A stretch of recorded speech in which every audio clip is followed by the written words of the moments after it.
Now I see what is here happening, right? It's a classic quote by Plato, but I think it is entirely true. A non-reflected life is not worth living. We cannot echolocate ourselves like dolphins do. We cannot even thermosense reality as a simple tick does, right? And that's a pity. And Antigone says, we're going to spend much more time among the dead than among the living ones, right? We are. I mean, it's going to be endless.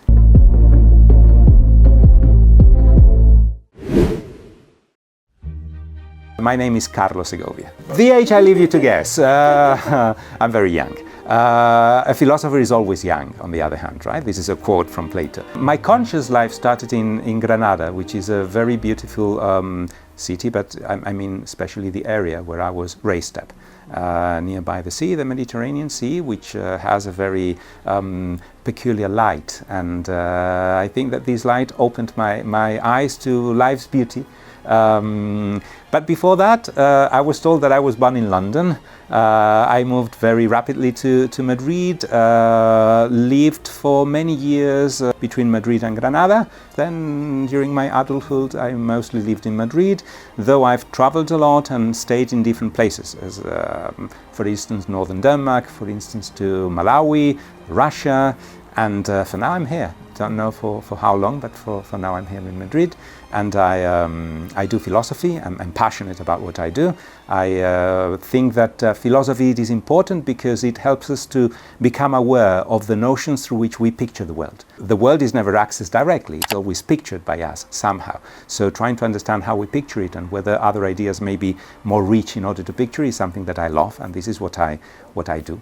And I think that to picture the world and to understand how we do this is the only possibility of getting ourselves pictured back into the world, right? I'm the son of a musician, right? And this was always something very important for me, because this very house where we are was full with music, and I had a chance to accompany my father to many places, which opened my mind to the possibilities of the world, which are endless, right? Paul Eluard, I think it was, the extraordinary French poet, who said, there are many worlds, but they're all in this one, right?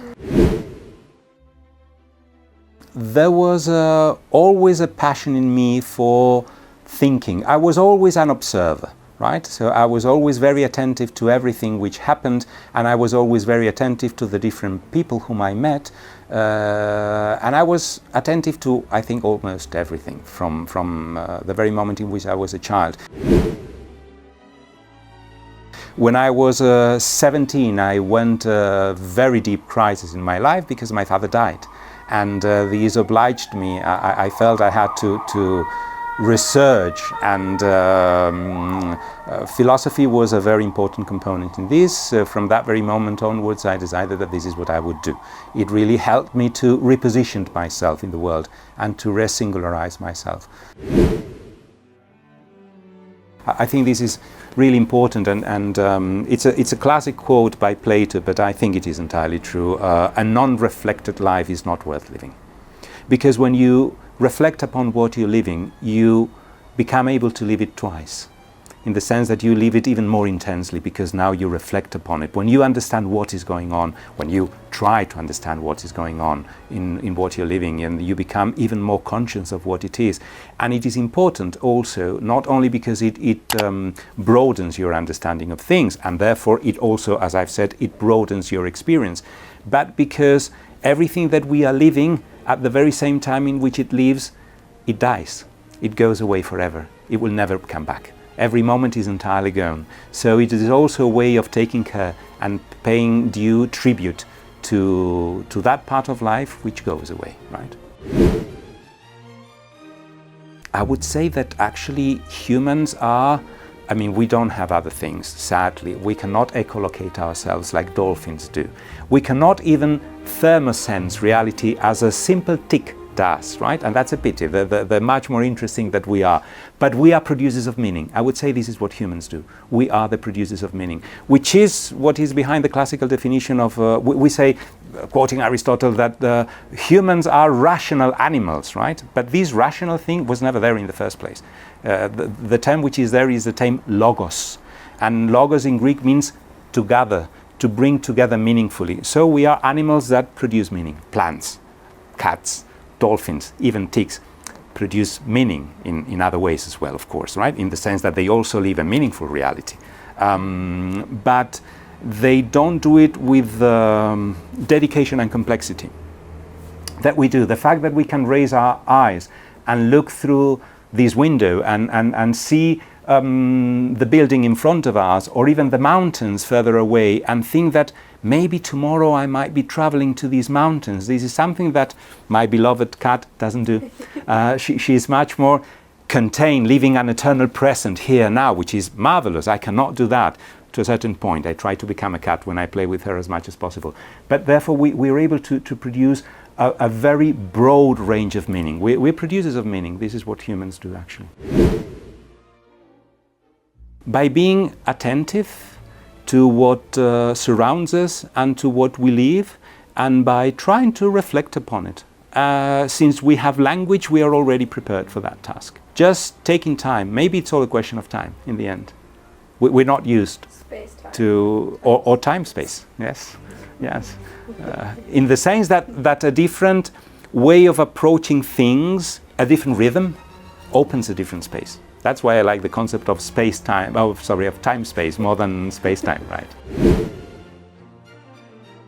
It is all about producing meaning. It is all about gathering what would be an otherwise unqualified reality within a certain frame, within a certain picture. This is how we've started this conversation. There is a predominant way in which nowadays, by nowadays I mean in our late modern Western world, which perforce is now most of the world, right, sadly, but there is a predominant way in which meaning is produced, in which reality is framed. This is what an important German philosopher of the 20th century, Martin Heidegger, called the modern Gestell, right? This positioning, this enframing of reality. And it means that everything is there available to us. Everything is in a sort of standing reserve, right? Bestand, calls it Heidegger, right? There, at the ready, at hand, in order for us to appropriate it, manipulate it, consume it, and when we get tired of it, we just put it away and we replace it by something else. So there is this sort of utilitarian relation to the world, and it is all because of a certain way of making meaning, of enframing, right? Everything is calculable, everything is usable. I call this, not only me of course, nihilism, right?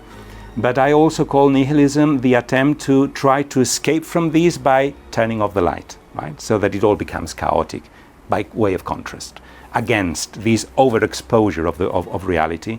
And I think that what we may be in need of is actually neither one thing nor the other. Not overexposing reality so that we can appropriate it and use it as we wish, nor just decide that reality should be entirely left in whatever way and we don't care for it anymore, right? So this is what I understand by the term that I've coined post-nihilism, right? Trying to move beyond nihilism by, if you will, by re-enchanting the world, by re-establishing a way, or ways in the plural of course, of relating to reality, which allows us to be marveled by reality as a child would, permanently. It's also a way of relating poetically to reality and philosophically, right?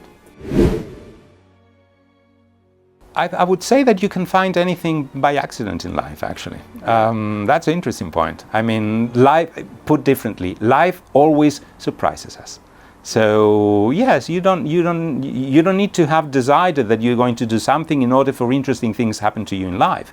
I mean, suddenly you may just be overtaken by life. And as I said before, I never expected, right, that my father would die when I was 17, and that happened, and it took me completely by surprise, right? So, no, the important thing again is to reflect, to be sensitive, not just to take for granted things, right? To be inquisitive, to be curious. I think that the admixture, perhaps we can narrow it to these two things: the admixture of curiosity and sensitivity, and therefore a certain way of allowing time to be there, so that you don't already know what you're doing, already know what is happening. You take time in order to look at things, to consider what they can be sensitive to them, and yeah. I'm fine with the concept of productivity if it is deprived of these kind of mainstream blocking totalitarian primings that it has, right? I'm fine with the notion of productivity because we produce, as I said before, to begin with, we produce meaning, but also a love relationship. Also, everything can become and should become productive in a certain way, right? In a beautiful way, right? In the sense that it may leave some sort of trace behind, right? It may transform something, which as I was saying before, that may be very ephemeral, into something more, even if it is just about permitting that continues in other ways. When you establish a relation with someone, I'm not meaning now an amorous relation, but any sort of relation, well, you expect that may grow. So that is also productivity. I would say that for young people like us, we should be as much authentic as we can, and study as much as we can. I think that the combination of these two things is important combination. Why to be authentic? Because I fear that we are losing sense of what to be authentic is, and that is important. And there is not one way of being authentic, of course. So, authenticity doesn't mean univocality, right? But an encounter needs to be felt as an encounter, whenever it happens and whichever the circumstances and the people implied. A farewell needs to be understood as a farewell, right? Sadness is sadness, happiness is happiness. And this is what I mean by authenticity, right? It is about understanding that there are certain essentials in life which can be, of course, entirely differently experienced and lived, but they are essentials nonetheless. So I think that is important. And today I fear that because of the consumerist society in which we are, this is entirely put aside. And the first victims of these are young people, of course, because they still do not have so much experience. And this sort of replacement of authentic experience by whatever the market may offer you, it means that you're entirely impeded to experience all this, which is what constitutes life. And study. Why study? Because, as I said, it helps you to reflect on reality, and that is also important. So I think I would say those two things. Be authentic and try to learn. Today, if we want to travel anywhere, what we usually do is that we buy a ticket in an airplane in which many tickets are sold, and we buy like sets of things which no longer allow us. We go even to a museum, for example, and instead of taking the risk of encountering a painting, right, which can be an event, I usually say that I don't visit museums or art galleries, but to watch, to see one painting, that's all. I mean, next day we go again and we watch another painting, but no more than one, please.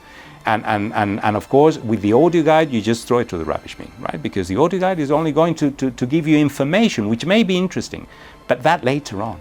Now, first, go and experience naked, right? The mentally naked, the painting, for example, right? And see, and take your time. I mean, sit down on the floor, no one's going to tell you anything, and stay there for 3 hours. And see, finally, the moment in which you say, now I see what is here happening, right?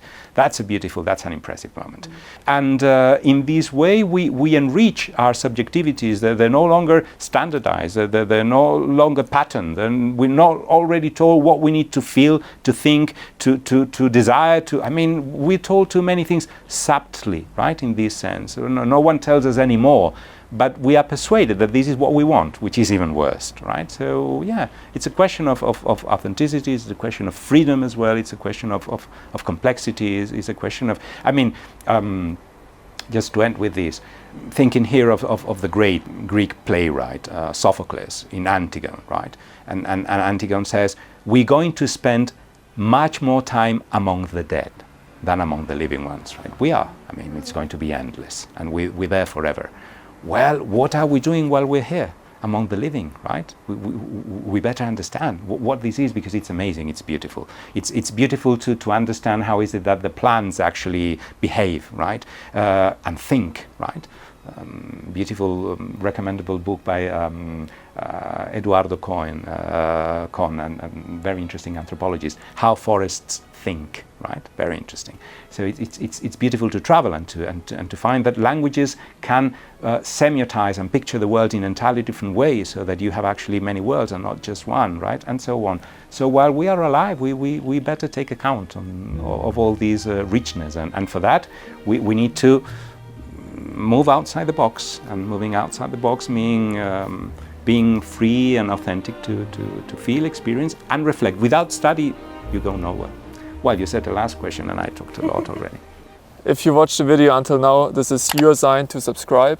And if you have any more questions or a completely opposing opinion, write it down in the comments below. Thanks for watching and see you next week.